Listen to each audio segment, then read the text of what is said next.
Yo quisiera invitarlos a hacer una cosita con confianza, y es que cierren los ojos un momento.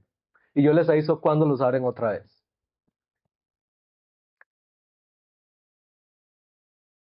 Imagínense un valle. Ustedes han visto Medellín desde lugares más alticos.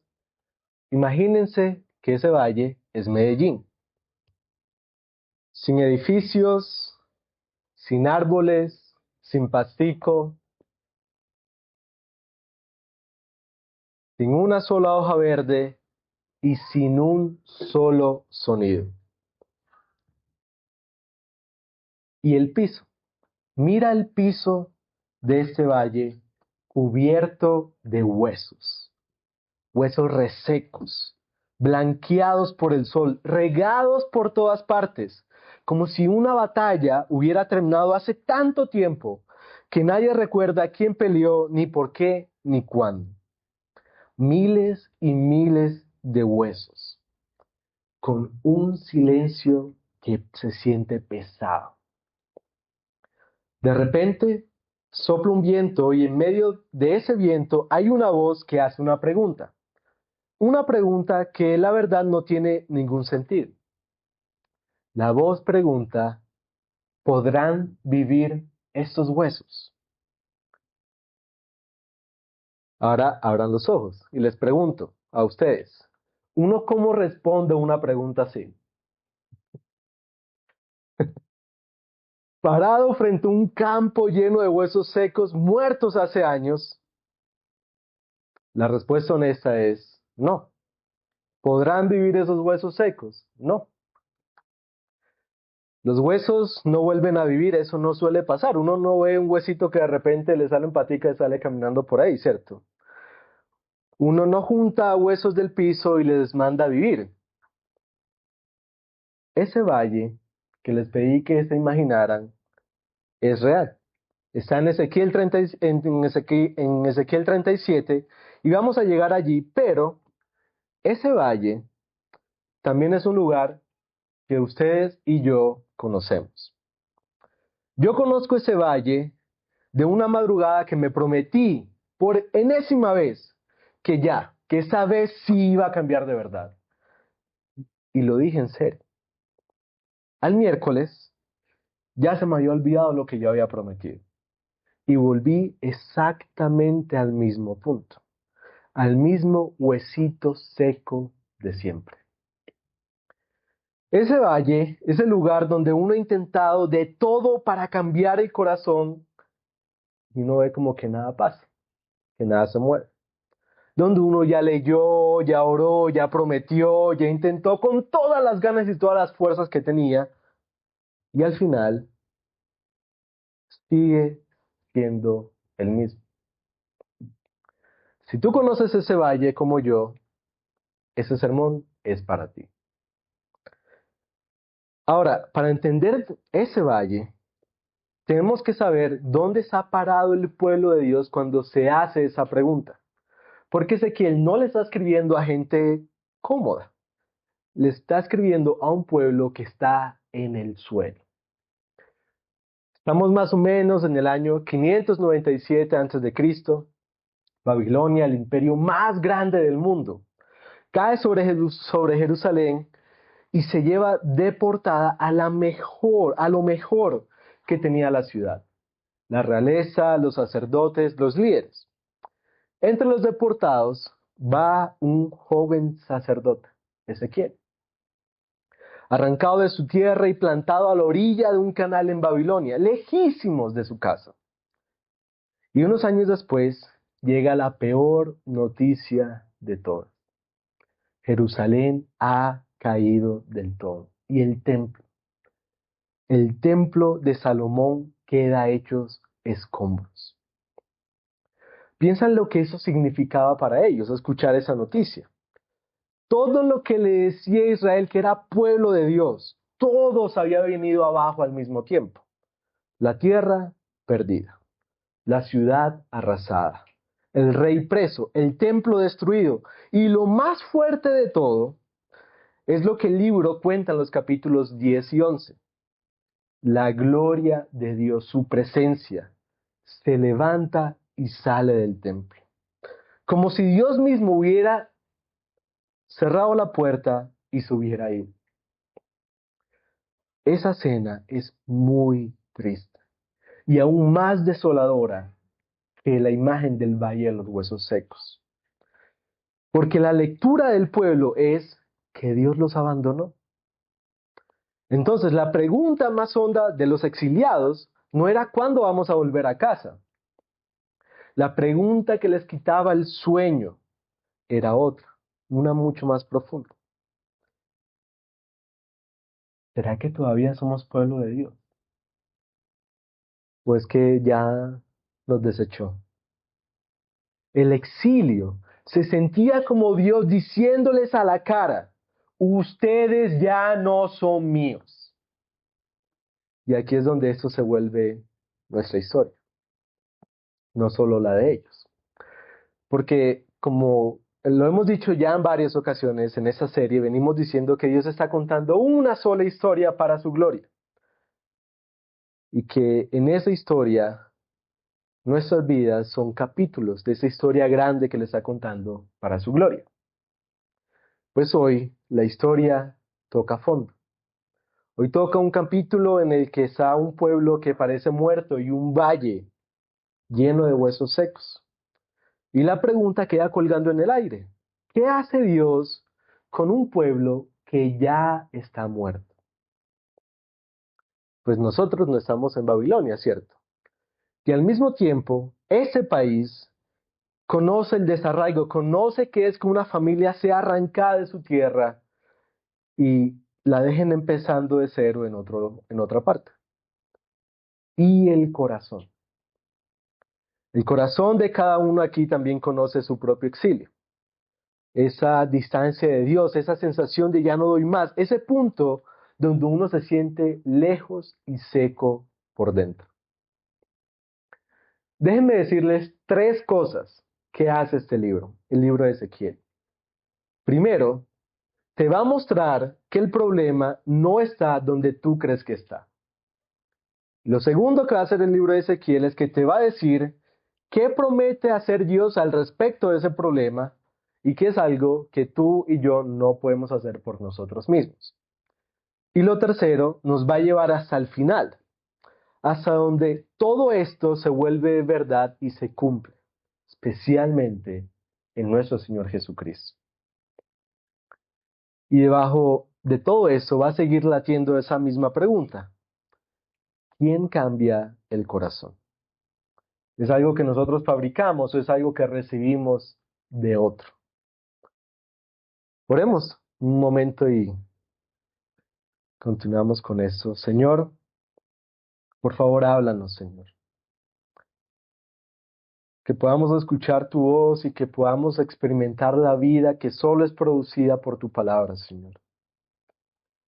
Ablanda nuestros duros corazones para poder conocerte, para poder amarte mejor, para poder responder a ese llamado que tú nos estás haciendo a darte mucha gloria con nuestras vidas, Señor. Te lo rogamos en el nombre de Jesús. Amén. Y entramos entonces al primer punto, el problema.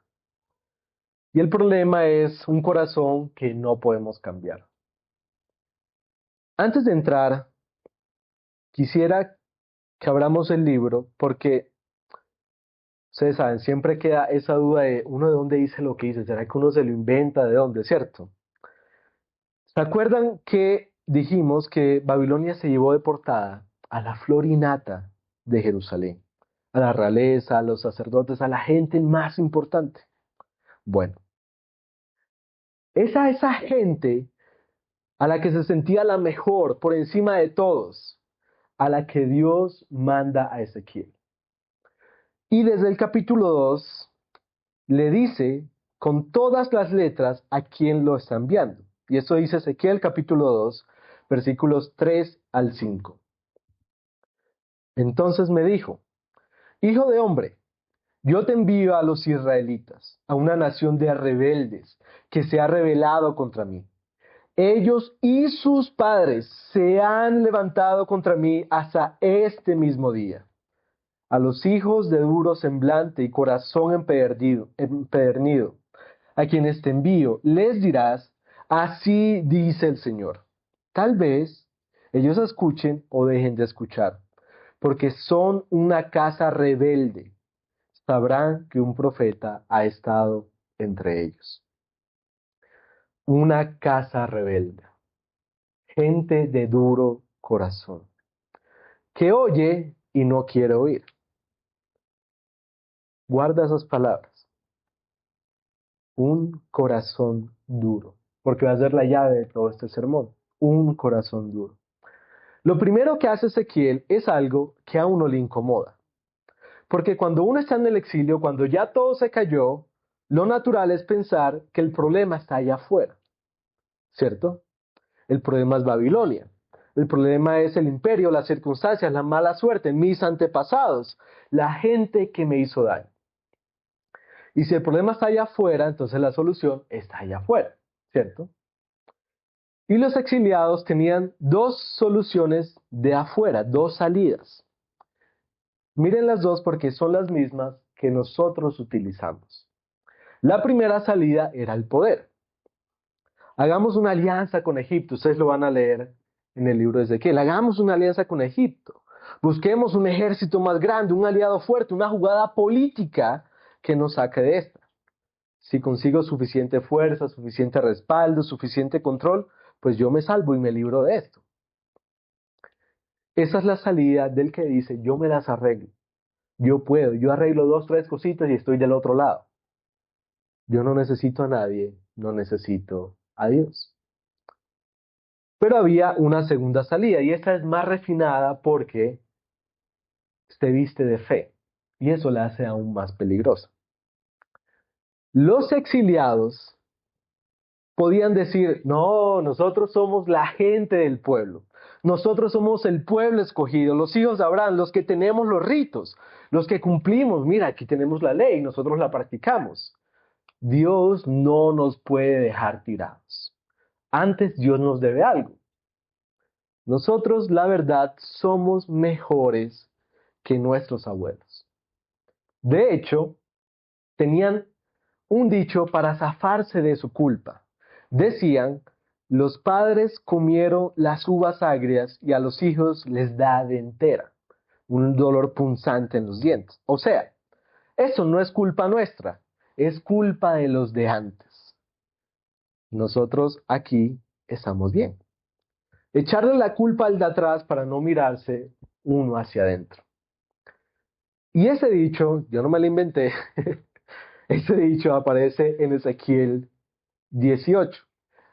Y Dios lo cita porque ellos estaban usando ese dicho para zafarse de su culpa, de su responsabilidad delante del Señor. Ezequiel 18 versículos 2 al 4 dice esto.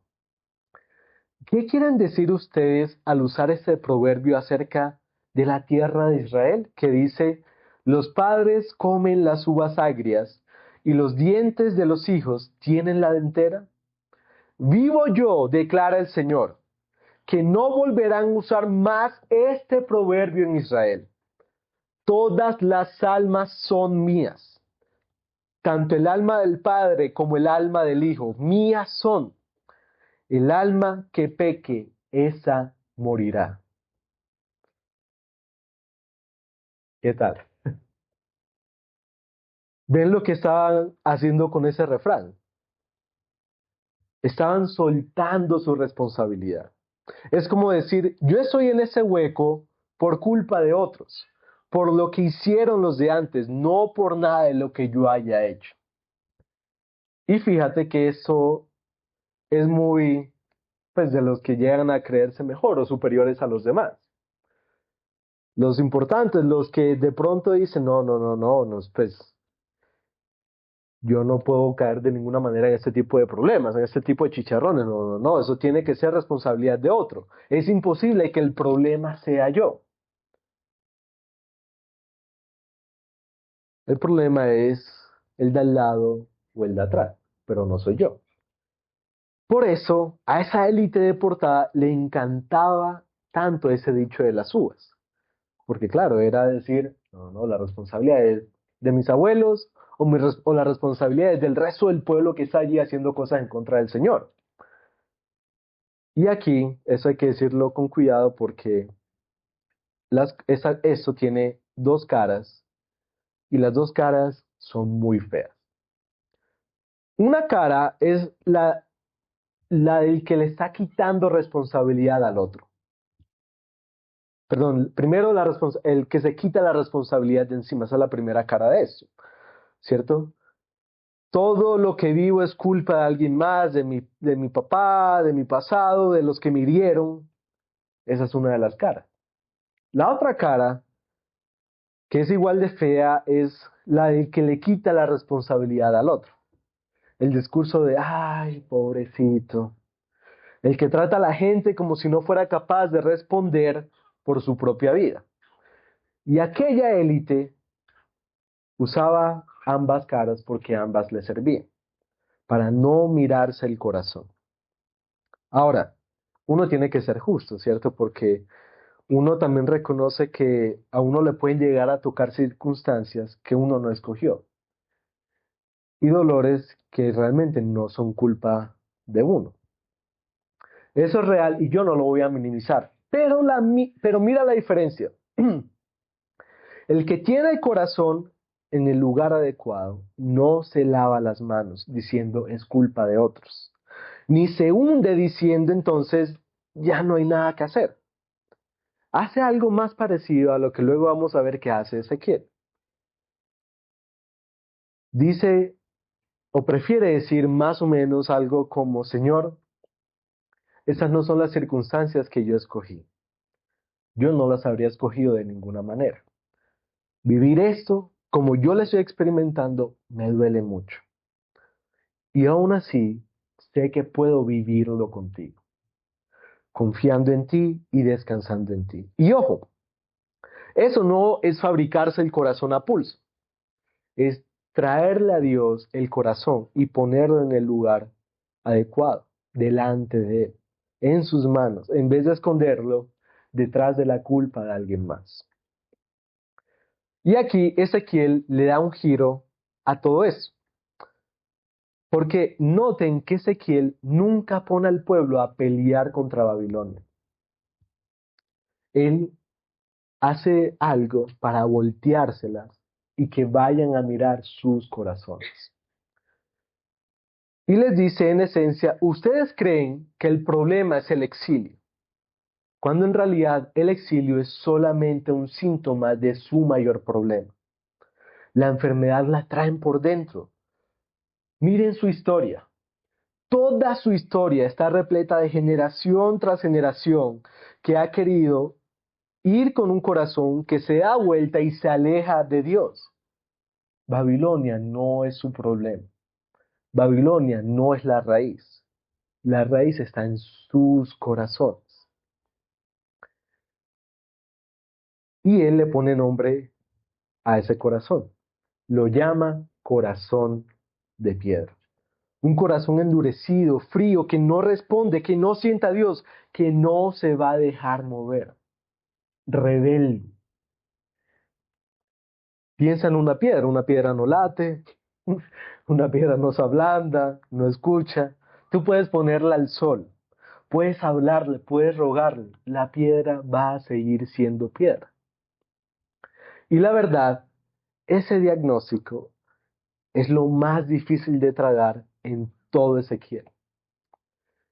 Porque yo puedo cambiar muchas cosas que están allá afuera. Yo puedo cambiar mi trabajo, yo puedo cambiar de ciudad, de hábitos, yo puedo cambiar hasta mis amistades.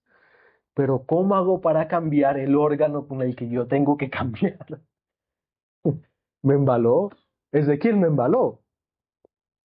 ¿Cómo hablando el corazón con el mismo corazón duro que se supone que se va a tener que ablandar a sí mismo? Eso es como si yo me fracturara la mano y le dijera a mi mano, oye, opérate tú misma y soluciona eso, ¿no? Eso no se puede hacer, no lo puede hacer. Y aquí yo tengo que dejar de hablar de los exiliados para hablar un poquito más de nosotros. Mira, todos llegamos a tener ese mismo recurso del que Ezequiel quiso Israel quiso echar mano, que Ezequiel les denuncia, que es Egipto. Ellos quisieron ir y decir, bueno, no, yo vengo y soluciono aquí con Egipto, me aseguro algunas cositas y salgo adelante del problema. Todos nosotros tenemos ese Egipto al que corremos. Un lugar que buscamos asegurarnos sin Dios. El dinero, el control, la pareja, el reconocimiento, el tener todo bajo mi mando. Esa es otra forma de decir yo me salvo solo. Ese es nuestro Egipto. Y a todos nosotros también nos llega a aparecer algo que podemos decir, ese es el templo que mostramos. Una versión presentable de nuestra vida que sacamos para que Dios y la gente piensen que hacemos bien, que estamos bien. Servimos en la iglesia, sabemos los versículos, cumplimos las tareitas que se nos ponen en los ministerios y por dentro le decimos a Dios, sin decirlo, Dios, ahora tú me debes, cuádrame esto. Y mira que aquí en nuestra ciudad eso tiene una forma muy nuestra. Hay que mostrar que a uno le va bien, ¿sí o no? Hay que mostrar que a uno le va bien. Comprar el carrito y mostrar, mira lo bien que me está yendo. Comprarle una buena pintica a los hijos, que mira, uy, qué bien le está yendo a ese man. Uy, mira a la esposa también, uy, le están pagando bien porque mira cómo tiene bonito el cabello. Hay que mostrar que a uno le está yendo bien. Que uno es de los berracos, de los que puede, ¿sí o no? Pero ¿saben qué es lo triste de esa parte? Que uno termina puliendo la fachada, mientras que por dentro el corazón sigue siendo de piedra. Una vida bien presentada, muy bonita, puede ser por dentro una piedrita muy bien pulida. Déjame hacerte una pregunta, de esas preguntas que incomodan, pero que sanan. ¿En qué descansas tú de verdad? ¿En el Señor? ¿O en tu desempeño y tu capacidad de controlar todo? ¿De quién necesitas aprobación y reconocimiento? ¿Y qué es eso que te aterra perder?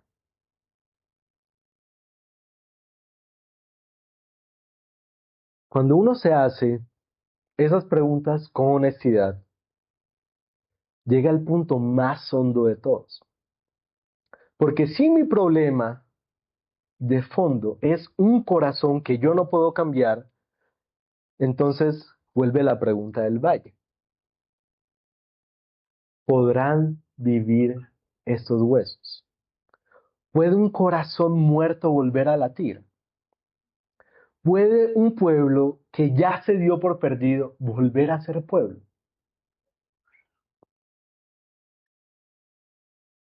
Y si todo depende de nosotros, la respuesta a esas preguntas es no. Honestamente, no. Los huesos secos no se levantan solos. El corazón de piedra no se ablanda solo. Esa es la mala noticia. Y hay que decirla completa, sin maquillaje, porque solo el que escucha la mala noticia completa entiende la belleza de verdad de la buena noticia. ¿Se acuerdan de la pregunta del principio? ¿Podrán vivir esos huesos? Guárdala allí, tenla allí muy presente, porque en el siguiente punto Dios va a dar respuesta a esa pregunta y la respuesta te va a sorprender, porque no empieza con nada de lo que tú haces, sino que comienza con lo que Él hace. Y el segundo punto es que Dios promete dar un nuevo corazón. Mira lo que pasa, porque aquí la historia se tuerce, pero se tuerce para bien. En ese mismo libro, Dios le había dicho algo que sonaba a un mandato al pueblo de Israel. Les había dicho, háganse un nuevo corazón. Uno como recibe un mandato de eso, hágase un nuevo corazón, háganse, como una orden. Y cuando Dios da esa orden, la da en serio, no la dice jugando a ver cómo responden los que están al frente, no, se lo está diciendo en serio, háganse un nuevo corazón. Esa orden era verdadera, pero hacía justo lo que tenía que hacer, pues dejaba al descubierto que no podían hacerlo. No podían hacer su nuevo corazón. Es como pararse frente a ese valle lleno de huesos y gritarle a los huesos, ¡vivan! ¡Levántense! Pues no se van a levantar, ¿cierto? No se van a levantar como uno se imaginaría que se levantaría un perrito bien entrenado, que uno le dice, hey, levántate. No se van a levantar. La orden por sí sola solo prueba que estamos muertos, que no podemos hacernos un corazón. Pero entonces, en el capítulo 36, Dios dice algo distinto. Cambia el verbo. Ya no dice, ustedes háganse. Dice, yo les daré. Y escucha despacio porque aquí está el corazón de este libro. Ezequiel capítulo 36, versículos 24 al 28. Y así dice la palabra de Dios. Porque los tomaré de las naciones, los recogeré de todas las tierras y los llevaré a su propia tierra. Entonces los rociaré con agua limpia y quedarán limpios. De todas sus inmundicias y de todos sus ídolos los limpiaré. Además, les daré un corazón nuevo y pondré un espíritu nuevo dentro de ustedes. Quitaré de su carne el corazón de piedra y les daré un corazón de carne. Pondré dentro de ustedes mi espíritu y haré que anden en mis estatutos y que cumplan cuidadosamente mis ordenanzas. Habitarán en la tierra que di a sus padres, y ustedes serán mi pueblo, y yo seré su Dios. ¿Vieron los verbos? Yo los tomaré, yo los limpiaré, yo les daré un nuevo corazón, yo pondré un espíritu nuevo, yo quitaré el corazón de piedra, yo pondré mi espíritu. Todo es yo. Todo lo hace Dios. Hasta lo último, lo que parecía nuestra tarea, andar en sus caminos. Mira lo que dice, y haré que anden en mis estatutos. Hasta el andar, hermanitos, hasta el usar y vivir a partir de ese nuevo corazón, hasta eso nos lo da. Nos da las ganas y las fuerzas para vivir de una forma que trae gloria a Él. Y aquí Dios desarma de un solo golpe las dos salidas falsas que mencionamos en el primer punto. Porque mira la razón por la cual Él hace todo esto. En el versículo 22, ustedes notarán que Él les dice que Él hace estas cosas no por amor a ustedes, sino por amor a su santo nombre. ¿Ustedes oyeron eso? Porque al religioso lo desarma de una vez. Porque si pensaba que algo se había ganado de parte de Dios, que Dios le debe, Dios le acaba de decir que no tiene forma de sostener eso. Que no le van a dar nada por su pedigrí ni por sus méritos. Y por el otro lado, el que estaba hundido en la desesperación, que pensaba que ya no daba más, que ya no puede cambiar, que es un caso perdido, también se queda sin excusa, porque no depende de su fuerza, no depende de su voluntad, no depende si es capaz o no de fabricarse ese nuevo corazón. Lo da Dios gratis por amor a su nombre. Y fíjense lo que viene pegado a esa promesa, porque eso es tal vez lo que ellos más necesitaban oír. Dios les dice, ustedes serán mi pueblo y yo seré su Dios. Los que están viviendo el exilio, están recibiendo el grito a la cara, ya no son míos. Y Dios, suavecito pero firme, les dice, son míos. Los que ustedes creían, lo que ustedes creían que se rompió para siempre, esa relación de Dios y ese pueblo que Él había hecho para Él, pues ahora Él la vuelve a hacer. No porque ellos volvieran a merecerlo, sino porque Él lo dijo y dijo que lo iba a hacer por amor a su nombre. Y eso es enorme, esto es maravilloso. Fíjate, ¿a quién le está diciendo Dios? Ustedes serán mi pueblo. Se le está diciendo a un pueblo que todavía está en Babilonia, todavía está en el suelo, todavía con la piedra puesta en el pecho. Dios no esperó a que se enderezaran para pronunciar esa promesa. La pronunció en medio del exilio que ellos mismos habían buscado. ¿Y por qué? Él mismo lo responde. No lo hago por ustedes, lo hago por amor a mi santo nombre, ese nombre que los seres humanos caídos han profanado por siglos. Y eso que suena duro es en realidad la mejor noticia del capítulo. Porque a ellos el templo se les vino abajo. Pero eso que Dios les estaba diciendo les comunicaba, mira, el templo se pudo haber caído, pero mi promesa nunca se cayó. Nunca, nunca. Porque la promesa nunca la sostuvo el templo, ni la sostuvieron ustedes. Siempre la sostuve yo. Y estaba apoyada en mi nombre. Y el nombre de Dios no se cae. Y para que no quede ninguna duda de que Él puede hacerlo, Dios le da a Ezequiel una imagen. Lo lleva en visión a ese valle. El valle con el que empezamos hoy. El valle de los huesos secos en Ezequiel capítulo 37 y vamos a leer del versículo 1 al 14. Y eso dice la palabra de Dios. La mano del Señor vino sobre mí y me sacó en el espíritu del Señor y me puso en medio del valle que estaba lleno de huesos. Él me hizo pasar en derredor de ellos y vi que eran muchísimos sobre la superficie del valle y estaban muy secos. Y me preguntó, hijo de hombre, ¿vivirán estos huesos? Y yo respondí, Señor, tú lo sabes.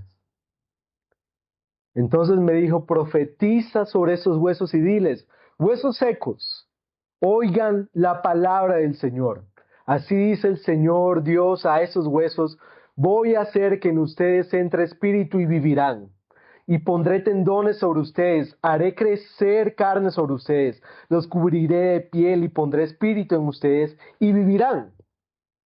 Y sabrán que yo soy el Señor. Profeticé, pues, como me fue mandado. Y mientras yo profetizaba, hubo un ruido, y luego un estremecimiento, y los huesos se juntaron, cada hueso con su hueso. Y miré que había tendones sobre ellos. Creció la carne y la piel los cubrió, pero no había espíritu en ellos.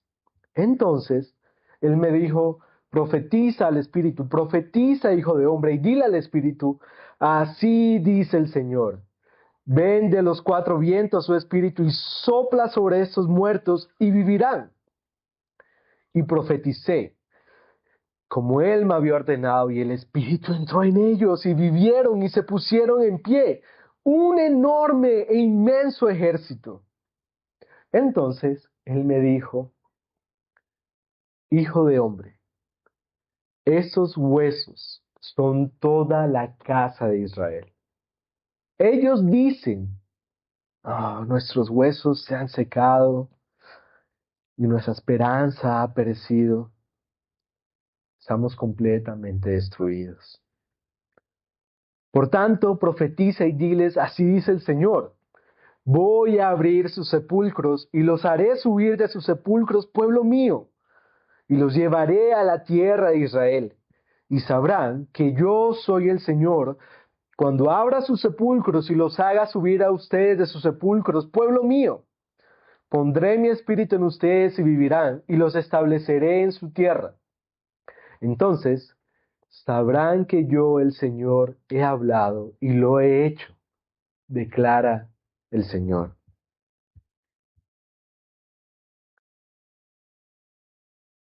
Y ahí, en medio de ese campo de muerte, Dios le hace a Ezequiel la pregunta: ¿podrán vivir esos huesos? Y fíjate en la respuesta de Ezequiel porque es preciosa. Ezequiel no le dice que sí, porque eso sería mentira. Los huesos no se levantan y viven. Pero tampoco le dice que no, porque sería decir que Dios no puede hacer. Ezequiel le responde: ay, Señor, tú sabes. Mejor dicho, yo no tengo cómo, pero tú sí. Te devuelvo la pregunta, porque la pregunta no está en mí, Señor, está en ti. La respuesta está en ti, Señor. Y entonces Dios habla, y mientras Dios habla, los huesos comienzan a temblar y se juntan hueso con hueso. Los cubre la carne, les salen tendones, la piel. Y entra el aliento, el espíritu, el viento de Dios. Y esos huesos secos, muertos hace años, se ponen en pie. Un ejército inmenso, vivos. ¿Te das cuenta de cómo se respondió al final la pregunta del comienzo? ¿Podrán vivir esos huesos secos? La respuesta, obviamente, nunca estuvo en los huesos. Los huesos no tenían vida adentro que uno pudiera sacar y decir, ahora sí, levántense y anden. La vida estaba en aquel que habló. Cuando Dios habla, hermanitos, cuando Dios habla sobre lo que está muerto, lo muerto vive. No por lo que los huesos tengan, por lo que la palabra de Dios hace. Te lo voy a poner así. Imagínate una piedra fría, gris, en la palma de tu mano. Esa piedra no quiere nada, no espera nada, no late. De repente, sin que tú aprietes, sin que tú hagas ninguna fuerza, esa piedra comienza a tibiarse. Empieza a ceder, empieza despacio a volverse carne, a latir, a tener pulso. Eso no lo va a hacer la piedra por sí misma. La piedra no tiene cómo. Eso lo hace la mano que la está sosteniendo. Una mano, una mano que la piedra no escogió que la sostuviera, una mano que decidió llegar allí por su cuenta y que decidió darle algo a esa piedra que la piedra jamás iba a producir, un latido. Ese latido y esa tibieza que ahora siente la piedra no son de la piedra, son de la mano que la sostiene. Así es el corazón nuevo que el Señor da. No es la piedra esforzándose por ablandarse, por intentar dejar de ser piedra, es una mano que llega y la vuelve carne. Y déjame traer esto a donde tú estás hoy. Porque esa pregunta, la del valle, Dios no la hizo una sola vez por allá sobre Israel y ya. La sigue haciendo hoy sobre ti. Cuando caes, cuando estás enredado, cuando pecas, cuando te sientes débil, tú miras para adentro y lo único que ves son huesos secos, desesperanza, un valle donde no se mueve nada. Y justo ahí, en ese momento, Dios se para a tu lado y te hace la pregunta: ¿vivirán estos huesos secos? Y aquí está lo hermoso, lo que nosotros necesitamos oír. Y es que nosotros podemos responder como Ezequiel. No le tienes que decir que sí, fingiendo una fuerza que tú no tienes. No tienes que decir que no, hundiéndote más en la miseria y en la culpa. Puedes decir con toda confianza, "Ay, Señor, tú sabes. Yo no, pero tú sí". Y saben que es todavía más asombroso, que esa pregunta no viene sola, viene cargada del deseo ardiente de Dios de darle vida a esos huesos secos, de restaurarte, de fortalecerte, de renovar tu confianza y tu fe para que encuentres gozo y descanso en Él. Y lo hace otra vez por amor a su santo nombre. Mira, cuando yo pensaba en, en eso, yo pensé, qué triste sería recibir esa pregunta como una acusación. Porque es fácil que a uno lo vean enredado, caído, débil. Podrán vivir esos huesos secos y recibirlo como una acusación. Que uno no va a salir de allí, que no hay forma de que uno solucione eso. De, de venir y echarte en cara, ¿viste? Estás muerto, no das para más. Eso sería muy triste, recibir esa pregunta así. Esa pregunta no es un dedo que te señala, es una mano que se te extiende. Dios no se asoma a tu valle para restregarte que estás seco y ya. Se asoma porque quiere soplar vida sobre esos huesos secos. Y esa pregunta es la puerta de la esperanza, no una puerta hacia la condena. Y eso nos deja una sola pregunta, la más grande. ¿De quién es esa mano? ¿Quién baja al valle? ¿Quién paga para que un pueblo muerto vuelva a vivir? Porque Ezequiel lo promete, pero pasan siglos y el corazón sigue siendo de piedra para ese pueblo.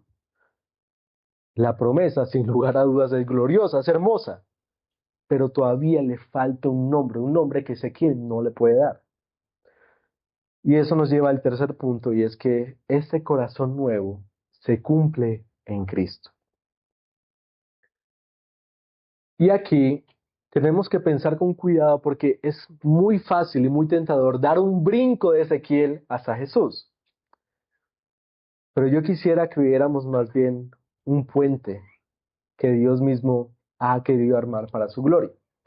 Ezequiel le prometió a un pueblo exiliado un nuevo corazón, el Espíritu de Dios viviendo adentro y la resurrección de lo que estaba muerto.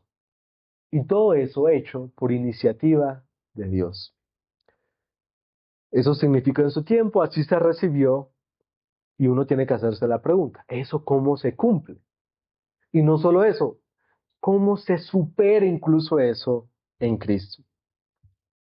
Y lo primero que uno va a tener que decir es que ese corazón nuevo cuesta. No es magia barata como quien coge y hace aparecer y desaparecer una carta de naipes. ¿Cómo puede un Dios santo simplemente regalarle un corazón nuevo a un pueblo rebelde? Como si la rebeldía de ellos no importara. Alguien tiene que pagar el costo y mira quién lo pagó y cómo. La noche antes de morir, Jesús levanta una copa y dice algo que si Ezequiel lo hubiera escuchado, él de una vez hubiera dicho, hey, hey, yo conozco eso, de inmediato. Dice, esta copa es el nuevo pacto en mi sangre. Lucas 22:20 dice, de la misma manera tomó la copa, eso que estuvimos recordando hoy, después de haber cenado diciendo, esa es la copa, esa copa es el nuevo pacto en mi sangre que es derramada por ustedes. El nuevo pacto que Ezequiel anunció, ese pacto donde Dios quita la piedra que tenemos en el pecho y pone un corazón de carne. Ese pacto no se firma con tinta, se firma con sangre, con la sangre de nuestro Señor Jesucristo. El corazón nuevo te sale gratis a ti porque Él pagó el costo con su vida. Lo segundo que uno tiene que decir es sobre el Espíritu. Ezequiel prometió que Dios pondría su Espíritu dentro de ustedes. Y eso es exactamente lo que pasa en Pentecostés y lo que sigue pasando hoy. Dios no se queda dándonos reglas de lejos y diciendo tú haz esto, tú haz aquello, así quiero que vivas. No. El mismo aliento que levantó a sus huesos secos en el valle es el espíritu que Dios pone en el creyente para volverlo a la vida. Y tercero, la resurrección. Aquel valle de huesos secos, esa imagen de un pueblo muerto, tirado en el suelo, que de repente le vuelve la vida, tiene un cumplimiento de carne y hueso. Jesús lo dijo de sí mismo, yo soy la resurrección y la vida. Pablo llama a Jesús el que da vida, el que reparte vida a los muertos. El primer cuerpo que se levantó de verdad del valle de la muerte para no volver a morir fue el de él. Y hay algo más, aún más profundo todavía, y es lo que sostiene todo lo demás. Para que tú y yo, como exiliados, pudiéramos volver a casa, a habitar con el Señor, alguien tuvo que irse al exilio en nuestro lugar. Piensa en la cruz. Ahí está colgado Jesús, el verdadero israelita, el hijo amado, el único que nunca abandonó a Dios, el único que nunca salió de su casa, el que siempre estuvo con el Padre. Y desde la cruz grita una frase que es la frase del exilio, la frase que expresa el abandono más horrible del universo y de la historia. Mateo 27:46, y alrededor de la hora novena Jesús exclamó a gran voz diciendo, Elí, Elí, lema sabactani. Esto es, Dios mío, ¿por qué me has abandonado? Dios mío, ¿por qué me has abandonado? ¿Te das cuenta de lo que está pasando allí? El Hijo que en toda la eternidad no había conocido ni un segundo de silencio entre Él y el Padre, recibe en ese momento el silencio. Recibe el mismo grito a la cara que temían los que estaban experimentando el exilio, que terminó en un silencio ensordecedor. Ya no eres mío. Eso era lo que tú y yo merecíamos de verdad. Pero Él lo experimentó para que Dios nos dijera tierna, segura y victoriosamente, por fin eres eternamente mío. Cristo recibe el juicio que corresponde al corazón de piedra, para que a ti te entreguen un corazón de carne. Él baja al valle de los huesos secos, se acuesta entre los muertos para sacarte a ti de allí. Por eso, nosotros no podemos decir de ninguna manera que el corazón nuevo se fabrica, se recibe, porque ya se pagó, lo pagó Cristo. Cristo bajó al valle, se acostó entre los muertos y al tercer día se levantó. Y al levantarse, se levantó contigo la promesa entera. La mano que vuelve la piedra en carne tiene cicatrices en las manos, las cicatrices de una cruz. Esa es la mano de un crucificado que vive. Y por eso Pedro le puede escribir luego a la iglesia, a gente común y corriente como tú y yo, con palabras que son el eco exacto de Ezequiel. En 1 de Pedro, capítulo 2, versículos 9 y 10, pero ustedes son linaje escogido, real sacerdocio, nación santa, pueblo adquirido para posesión de Dios. a fin de que anuncien las virtudes de aquel que los llamó de las tinieblas a su luz admirable. Ustedes en otro tiempo no eran pueblo, pero ahora son el pueblo de Dios. No habían recibido misericordia, pero ahora han recibido misericordia.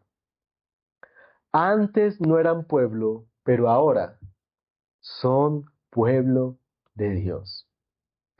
Esa es la promesa de Ezequiel, cumplida sobre aquellos que han recibido la gracia del Señor. Lo que el exilio quebró, Cristo lo rehizo.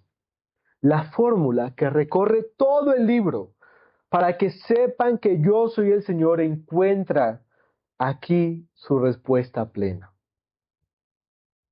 Ahora lo conoces, de verdad, porque te dio un corazón nuevo con el que puedes conocer.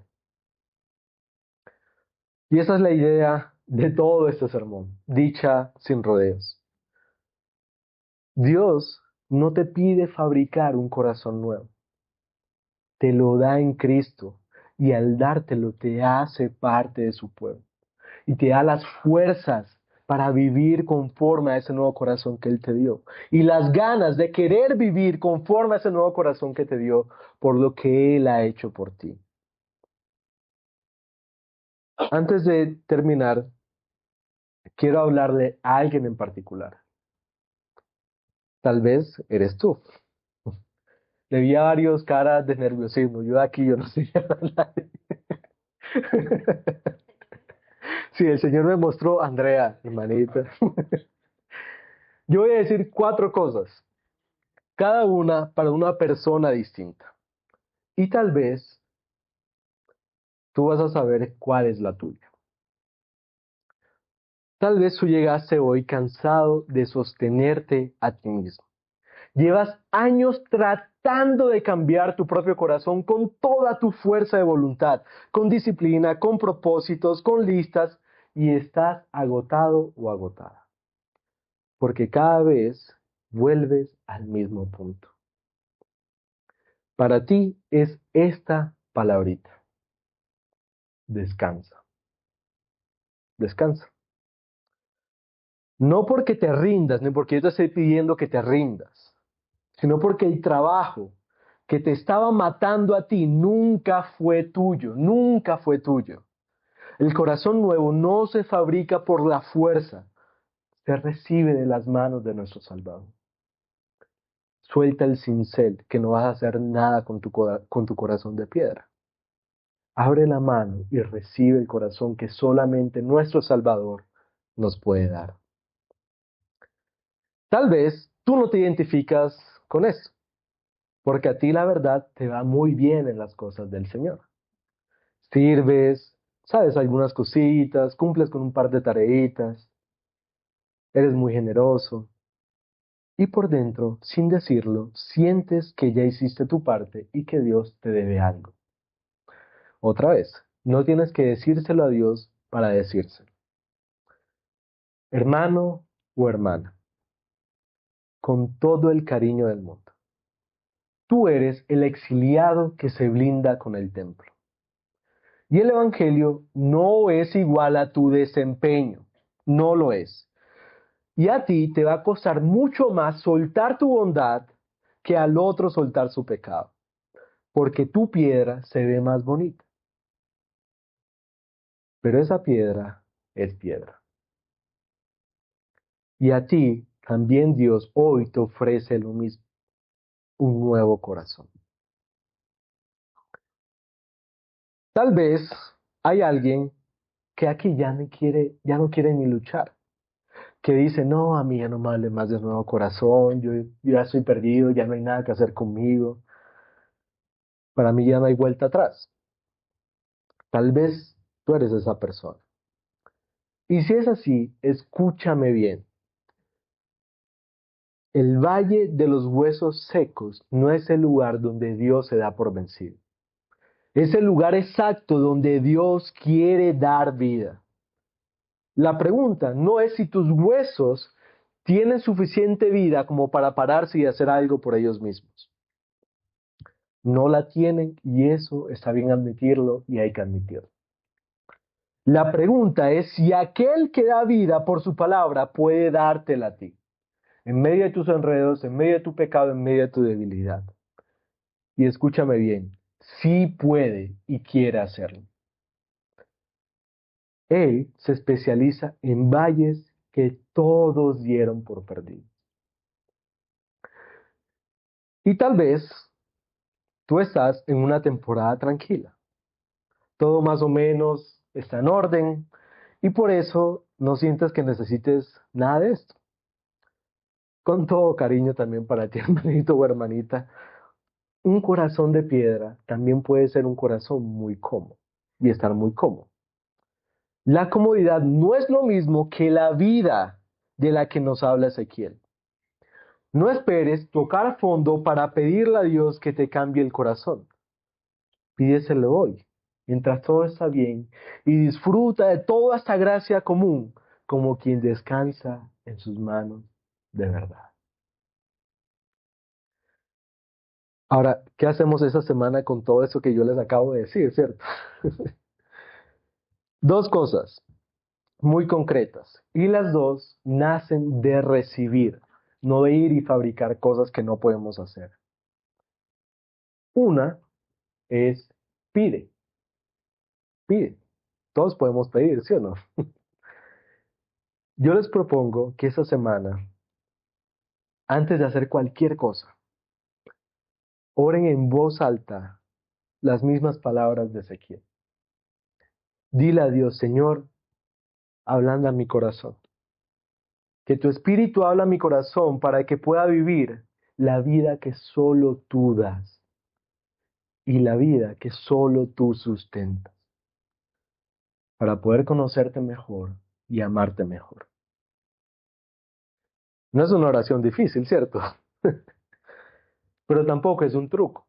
O sea, no es que ustedes van a orar eso y como que, bueno, ya, listo, Señor me hizo mi truco de magia, me arreglé el corazón, voy para adelante. No, es ponerte en la única posición correcta delante del Señor. Pedir con la mano abierta lo que solamente nuestro Dios puede dar. Y lo segundo es comparte. Pedir y compartir. Esta semana busca a alguien de confianza, en serio, busca a alguien de confianza. Y dile en voz alta ese lugar concreto donde has estado tratando de fabricarte un corazón nuevo a la fuerza, con esfuerzo, con control o con pura imagen. Díselo a esa persona de confianza. Y pídele encarecidamente que esta semana te recuerde una sola frase. Y pues si ustedes se los piden, entonces ustedes van a recordar la frase, ¿cierto? Y es esta: el corazón nuevo se recibe de la mano de Dios, no se fabrica. Compartamos eso entre nosotros.